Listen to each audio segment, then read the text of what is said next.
This was located adjacent to one of our community gardens. The community really initiated this project. Betsy Newman, who lives in the community, received a grant from the Richland County Conservation Commission to do this pollinator garden. And then with it being in our community garden, I worked closely with Jacqueline Williams, who runs our community garden program. And she was also very generous with some of her funding and some grants that she received from the U.S. Government of Mayors. And so the big idea, as you see the garden area that's highlighted in red there, that's the project area. It's very small. It's about 1,000 square feet. And this is the schematic design that we created. We worked with the community. We went through several different design concepts. This is where we landed. We wanted to create this, this gateway garden into their community garden with this robust planting plan full of pollinators, educational signage, seating, and then this way to meander through this, small garden, but really give the user a feel for the garden itself. This is the planting schedule that we came up with and the initial planting plan that we developed for the park. I've highlighted some of the native plants that we used in red. I will say we were not able to use the fringe tree. We tried, but we had to make a substitute available with another plant that was available once we implemented this design. But the other plants, the milkweed, the tixie, the coneflower, Joe Pye weed, Virginia sweetspire, black-eyed Susan, goldenrod, and Stokes aster were all incorporated into the plan. And then the educational signage that I mentioned, we had an artist in the community, Ellen Fishburne, who created these signs, and she just did a really good job of telling the story of what a pollinator garden is. You can see she used artwork from children in the community, and this is what the entrance sign looks like that welcomes people to this pollinator garden. Talk about who the pollinators are, gives a brief description of each of the pollinators. Talk about what is pollination, a simple definition. Talk about the bees and their benefits, butterflies and their life cycle. And then we get into the challenges that pollinators face. I just thought she did a really good job of telling the story and of what pollinator gardens are. And then here we have the project after implementation. And since then, it's really taken off. The community has really done a great job over there in taking care of this project, which is what you really need to do a project of this detailed with the planting. You need a community that can really take care of it and understand what they have, and they've done a fantastic job. It's gotten better since then.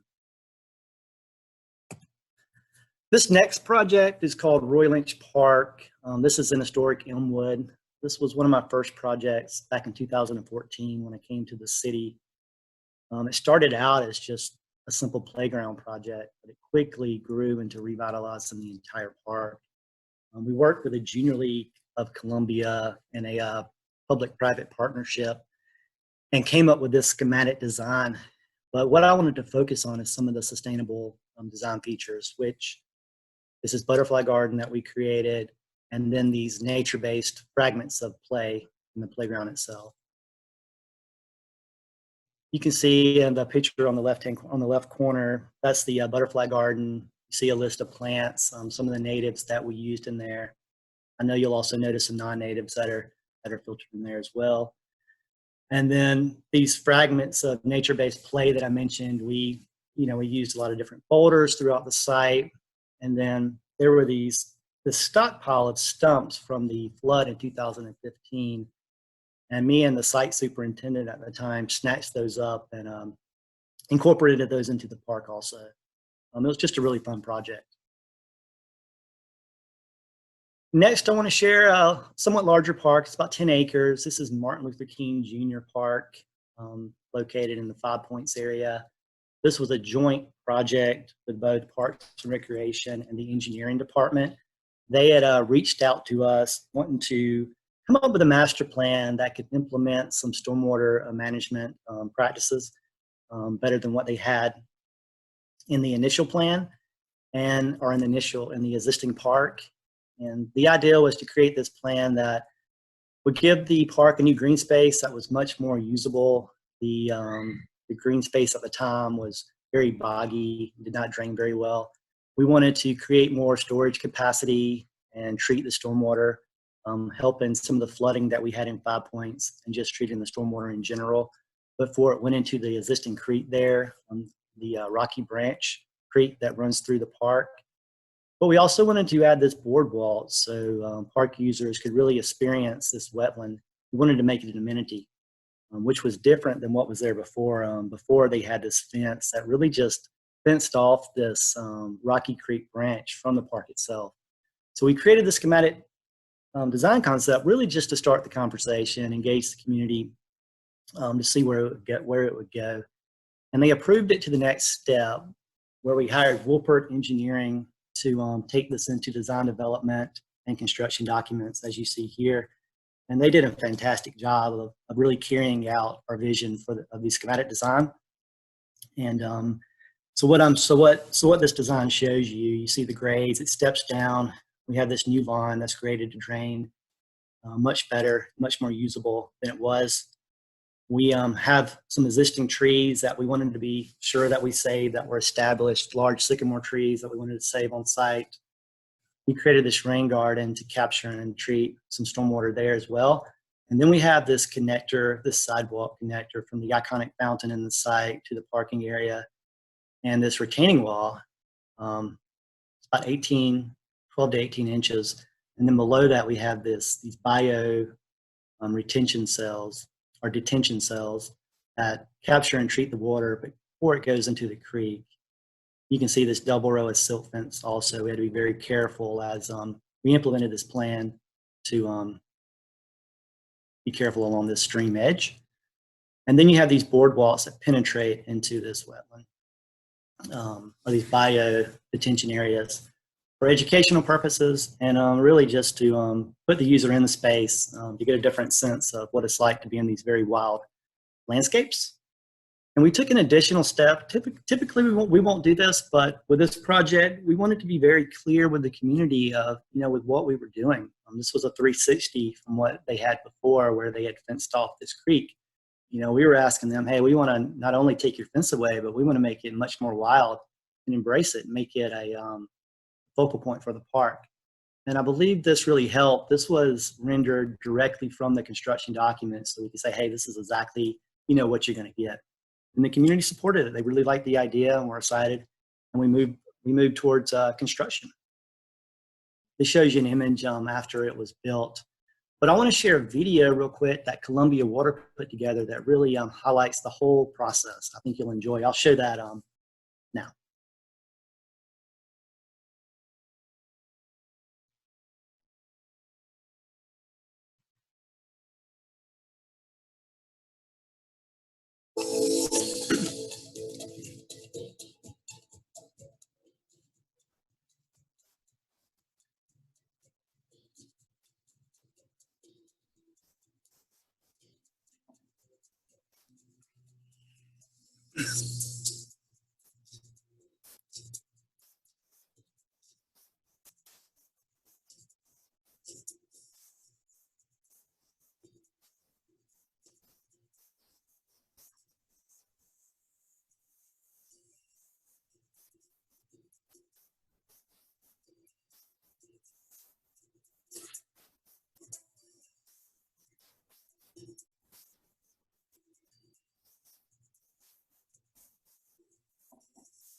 So yeah, we were, as the video showed, everyone just did a really great job on that project, and we were really, really excited about it.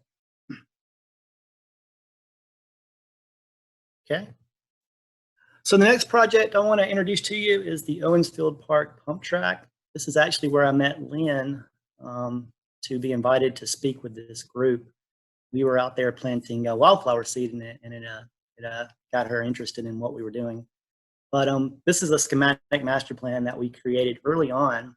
This whole concept of doing a pump track at Owens Field really originated in the community. I was there giving a presentation at the old airport meeting room about the development we were doing with the Miracle League and the new playground and the new nature trail and some of the BMPs that we installed. And going into the meeting, I thought I was going to have a few angry neighbors because we had this gigantic stockpile of soil that was left there as a result of a change order. But it turns out they just had all these creative ideas of what can we do with it. Today that's known as Mount Rosewood, I believe, over there. But one of the ideas that they wanted to do was this pump track, and we were already working on maybe doing something very similar, maybe at Riverfront with Karen Kustovic. And we decided, well, maybe it makes sense to do it at Owens. There's a skate park, and why not try it at Owens? So we created the schematic master plan. We applied for a South Carolina PRT grant, and we're awarded the grant. And the master plan illustrates this pump track. We hired Fellow Solutions, an American wrap company, an outstanding pump track designer, to do the track itself. If you don't know what a pump track is, it's a trail with a sequence of rollers at varying heights and lengths. So if you know what you're doing, you can ride this course without pedaling. I'm not that good yet, but some people can. But it's been very popular.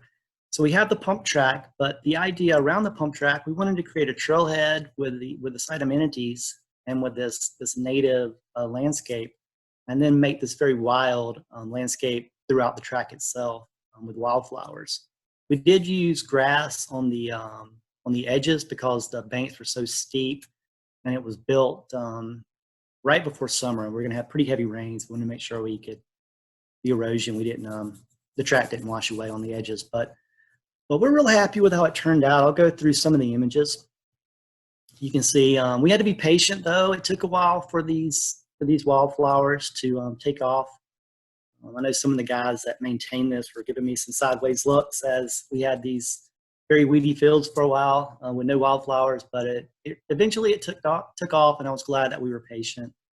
We have this sign that says "Do not mow," and that's really more for the public than it is our guys. I mean, they know not to mow it, but that helps people understand that we're not neglecting the site and that it's supposed to be that way. And then you can see a picture at the top. It kind of shows the trailhead. You can see some of the clusters of grasses. I love panicum. That's a northwind switchgrass, the grass up at the top. And then we got some sycamore trees in there, the eastern red cedar, some tulip poplar, some overcup oak spread throughout the site. There's some tick seed mixed in there. Then you see the wildflowers below. So it was real fun. It was real fun to lay this project out. Next, I have Bull Street Park. This was a private partnership with the Hughes Development Group. I want to give recognition to Gregory Tucker on this. He also works for the city. He has a background in landscape architecture, and he was really the project manager for this project. So I want to make sure I recognize him. And then the schematic design you're looking at was designed by B. Welling Design at Asheville. And then the components I really want to focus in on are the stream and the stormwater components. That was designed by Robinson Engineers, another fantastic group, really impressed with their work. So what I want to talk about with this park is, it's a 20-acre park. Open space, walking trails, have a greenway system that runs through it, but the stormwater system, I believe, is really innovative. We have this stormwater pond that captures water from the entire, Bull Street development and treats it and captures the water. We have what we call Reach 1 in this area, and that was an old creek. It was an urban stream in horrible condition, and they revitalized that stream. I believe Gregory told me they pulled out 75 to 100 30-ton dump trucks of debris and old concrete that had just been dumped in the stream to kind of battle erosion through the years. So they revitalized that entire stream and made this really lush, nice stream. And that flows into this diversion area. And what that does is it captures the water and redirects it into this daylighted stream. Whereas before it would all flow into these big pipes you see. These are huge twin 84-inch pipes. We kept the pipes there to treat very high volumes of water. And I'll show you some images that kind of helps show you what we're doing there. And then it all flows down into this wetland type meadow where it then seeps into the groundwater or into the overflow area, into a culvert back to the Smith Creek branch. Here's an enlargement that kind of shows you what happened out there. The blue is the pond. Again, that treats all the stormwater on site from the Bull Street development. Has an overflow that goes into this yellow area, these twin 84-inch culvert pipes that have always been there. You have reach one where the stream was repaired. It flows into this diversion area. And then most water will flow into this new daylighted stream, but at extremely high flows, it'll go back into this culvert pipe. Keeping those culvert pipes also allowed us to increase our capacity to treat the entire development of Bull Street. Here's some images. You see the pond. This is reach one. It's a very wild stream. This here is an enlargement down here. This is that diversion area. These are the existing pipes where the stream used to flow before we daylighted the stream. This is the new pipe. So the water comes in to this area, and then it'll flow out of this pipe into the daylighted area. That makes sense. And then at high flows, because we don't want to overpower the stream or flood the park, it'll flow back in. Extremely high flows, it'll flow into these twin 84-inch culvert pipes.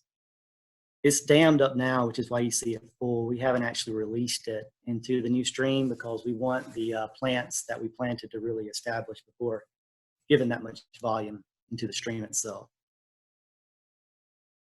This is a picture that shows you what that daylighted stream looks like shortly after construction. You see it looks very engineered. But I was amazed at how fast and how wild it became. See down here just how you just don't notice all the riprap and the very engineered armoring that you have once it grows in. I'm really impressed with Robinson engineers and the details that they use to develop this stream. And then over here you see this wetland where it all settles and seeps back into the groundwater or into the back into the creek itself. So just a great job all around. So those are some of the projects that we've completed. Now I want to go through a few projects we have in the works. This is Hyatt Park again. You know, I started the conversation off with a pollinator garden, which is over here. But we also hired the Robinson engineers that did the design at Bull Street to help us daylight a stream at Hyatt Park. And this is the existing map here. You see this dashed line. That's where the new stream will go. Currently, it looks like this today. You see the manholes. You just follow the manholes. It'll be a stream. Hopefully, in the next couple of months, we're looking to kick this project off in the next few weeks. So, real excited about that. Here's a schematic design concept. We worked with the community to create this concept, and has a lot of different components with walking trails and open space and shelters and splash pad.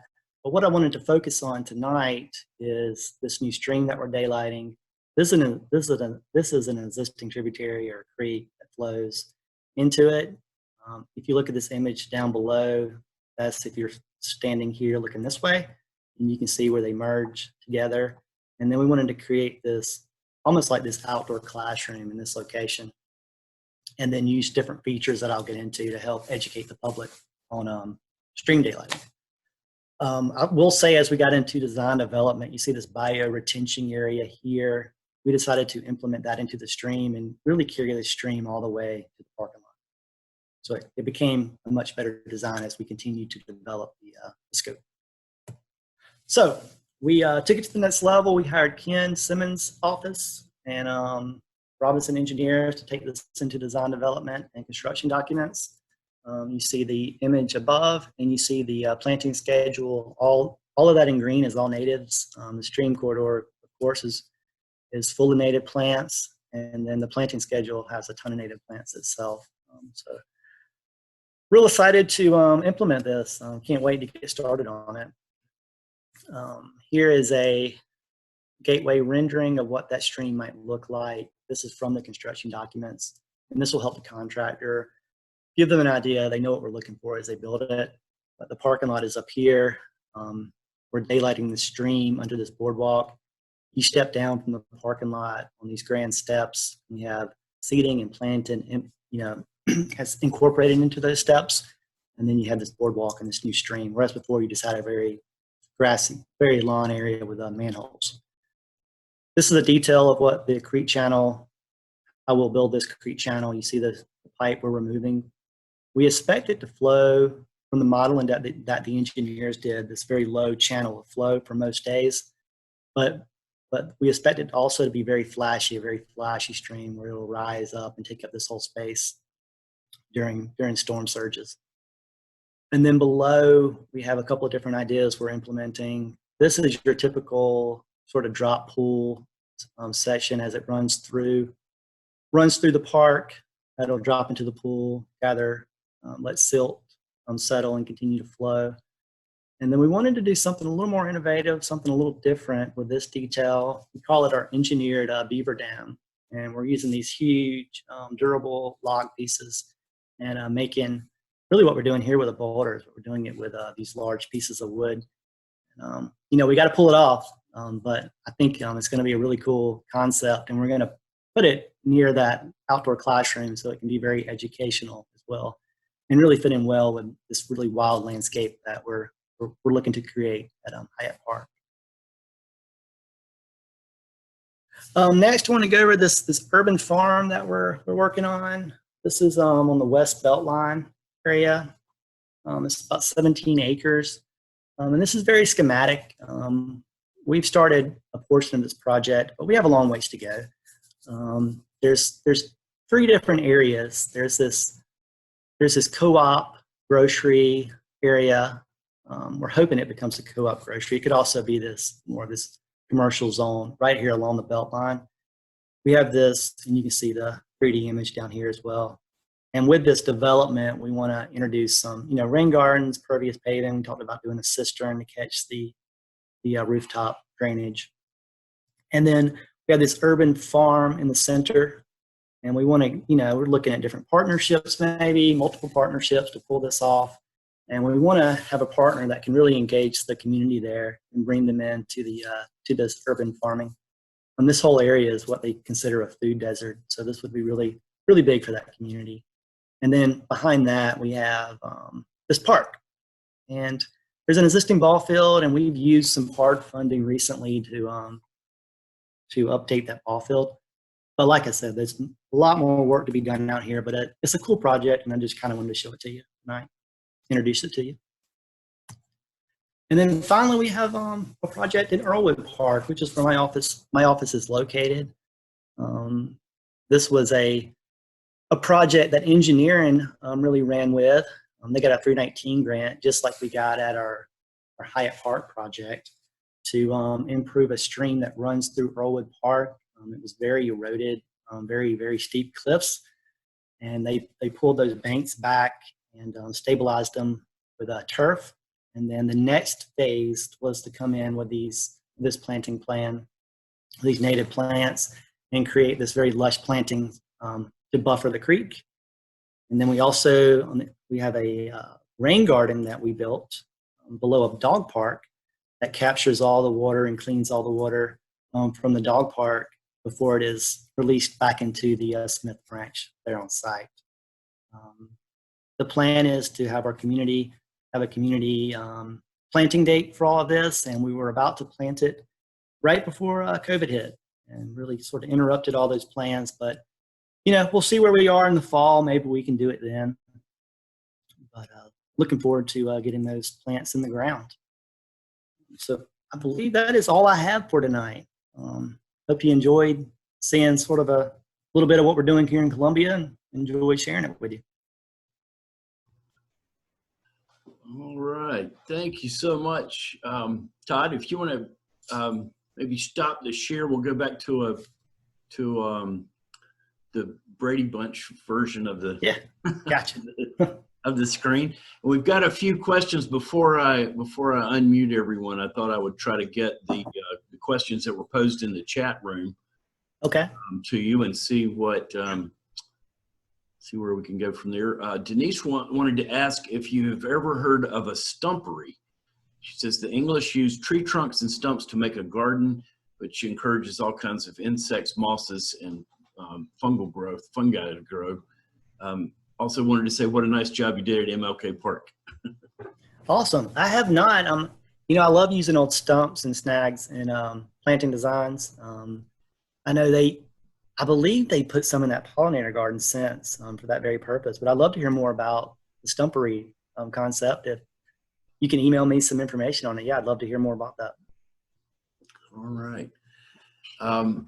Lynn also said she loves MLK Park and wanted to know what kind of challenges it presents for maintenance. For example, weeding in the detention areas, that sort of thing. Right. You know, it is challenging to some degree because you have to identify what weeds are, you know, out there and what's beneficial and all of that. And our guys are working through that. You know, it also captures a lot of trash, which is great because it is doing its job. But, you know, we have to get in there and I guess the guys wear snake boots and things like that to get that out. You know, that's a good question too to run by our maintenance department and see, you know, how that's going. But, you know, that's part. It was one of our first ones that we've created that's been that robust with the planting. So it's an ongoing sort of project for us. But so far, it's going okay.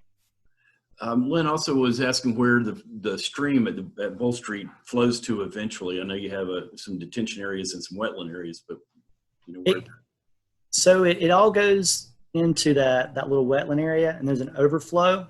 It goes into that overflow back into a culvert, a very short segment of culvert. And the Smith branch is right there adjacent to Bull Street, so it flows right back into the natural creek. Okay.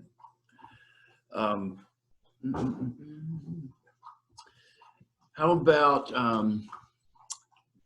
Denise was also asking if there's any bird life at the new pond in the Bull Street area. That's a good question. I had that in my notes. I mentioned we've had a lot of wildlife, geese and deer and fox, and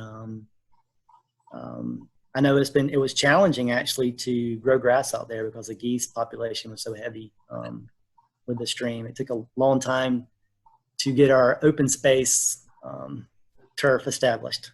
But yes, wildlife has really enjoyed, and beavers, they really enjoyed the space. Beavers too. Mike said that we've heard rumors that they're going to daylight the stream in Tyler Park in Rosewood. Do you know the status of that project? That sounds about right. I know Warren, who works with the city engineering department, he loves daylighting streams, and I do remember him mentioning looking at that one. So I'm sure he is exploring that heavily. You know, I can imagine maybe so. Yeah, I'd love to see them finish Rocky Branch too. Just carry it. Yeah. Yeah.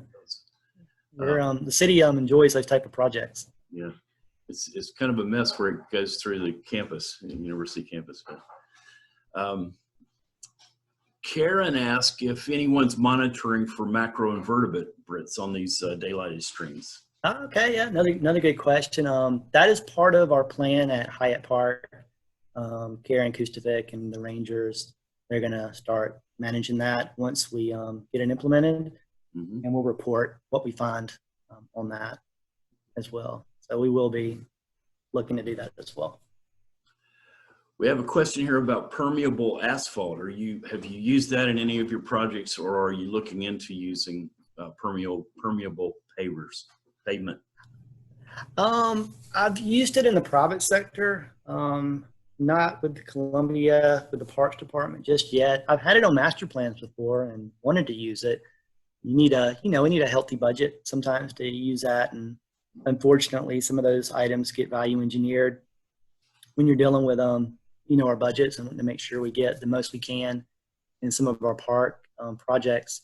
But I'm going to get it eventually. I'm going to get it in there, but I haven't used it with the Parks Department yet. Okay. Any sort of pavers like that.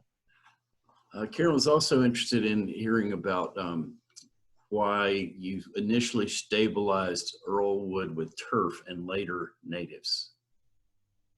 Okay, so you know, I wasn't part of that when it was constructed. I know that was the engineering project, and they brought me on to really do this native planting design after the fact on that particular project. But you know, it's easy to you know, control the erosion when you can just lay the turf on these slopes right after they're built. And it could have been I think they wanted to involve the community as well as part of a community outreach project and part of the grant. So that was, you know, a good way to phase that in where we can get it established, close out the construction with the contractor, and then have that community outreach at a later date was the solution for that. Is there more that you can tell us about plans for using the outdoor classrooms? It's a question from Greg. Okay. Yeah, I mean, we like creating those spaces. You know, they're very informal. You know, they could have more of a program that goes along with them. There's a community center at Hyatt Park that has different programs, and we'd like to implement that whole stream into some of the programming they already have there now with different kids that come there for summer camps and after school camps, and we feel like that'll be a great educational tool for us, along with the outdoor classroom and having educational signage, much like we did with the pollinator garden, and having, you know, someone like Karen and her staff that can really give people an educated idea what a rain garden is. Yeah, cool. Lynn also asked if you're aware of more sites AP landscape architects in the state to help with the evolution of some of the sustainable planning, and she was also offering kudos to Columbia and to you for the work y'all done. Oh, thank you. Well, Scott Holder, who is our urban forester, he has sites AP credentials, and he has a tremendous amount of knowledge when it comes to trees and, you know, landscape architecture. He'd be a good person to contact about different projects, and he can give you maybe a different lens on some of the projects and different projects throughout the city besides parks. He's one that comes to mind. There's some landscape architects in the Charleston area also that have the site's AP credentials. If you go to the website, I believe you can pull up all the site AP yeah, okay. certified landscape architects in South Carolina. Good idea. All right. And I'll tell you what, I might,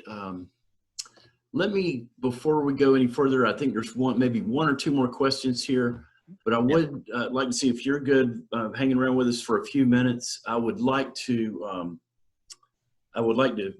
give you our warm thanks before I lose track of things here a little bit. I think I'm going to try to unmute folks and let them speak for themselves if they would like. But I want to thank you so much for a wonderful presentation where there were lots of thanks and kudos in the chat area. Also want to thank Lynn for setting this up for us, for seeking you out and talking to you about coming and sharing some of what you're doing, you and the city of Columbia are doing. It sounds like y'all have some great things in the works, and it's very exciting to see what you're doing. Lynn also mentioned there may be ways we could partner with you if you need help with maintenance and that sort of thing. And some I'd love to. Absolutely. Citizen input on those kinds of things. Want to thank Valerie Moore and the Richland County Master Gardeners Group for loaning us the use of their Zoom packets so we can hold this meeting, and all of you for attending. And with that, I'm going to start unmuting. So if anybody wants to have an informal conversation, we can do that. But let's, we won't be able to give you much of a hand until I do that, but I'll thank you now. Oh, well, thanks for having me. I enjoyed speaking with you, and would definitely like to work with you in the future, the group. That would be outstanding. Let me see. Let me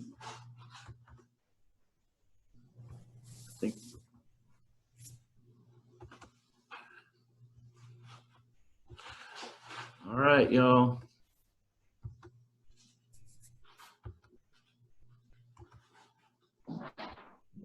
I'll go. Have at it.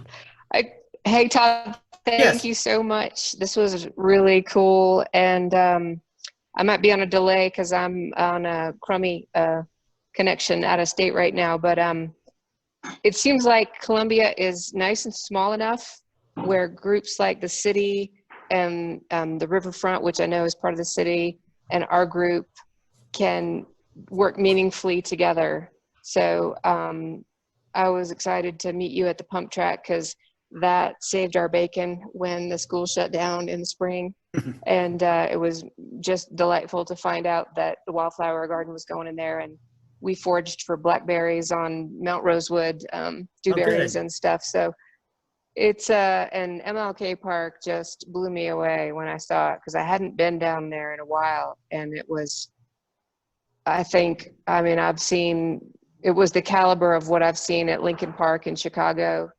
And it's just very, very encouraging. So it feels like the city and the community are only getting better and better. So I'm excited for our partnership. And I see Bailey and Clay Parker right in the center of my screen right now, who I know are great connectors with Audubon and getting people from our group and from other citizen groups active in like controlling invasive species and whatnot in some of the resources that we have in the Midlands. So it just feels really exciting and really positive. So thank you. And yeah, I used to see good things going forward. Okay. Thanks for the invitation. It was nice meeting you, and glad I could meet you and get on this call and have this discussion with your group. I definitely think we can work together on future projects. You're right. Columbia is, it's a big city, but it does have this small feel to it.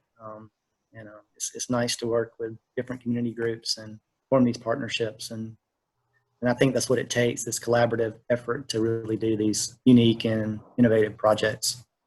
So that'd be great. For sure. Cool. Any other questions?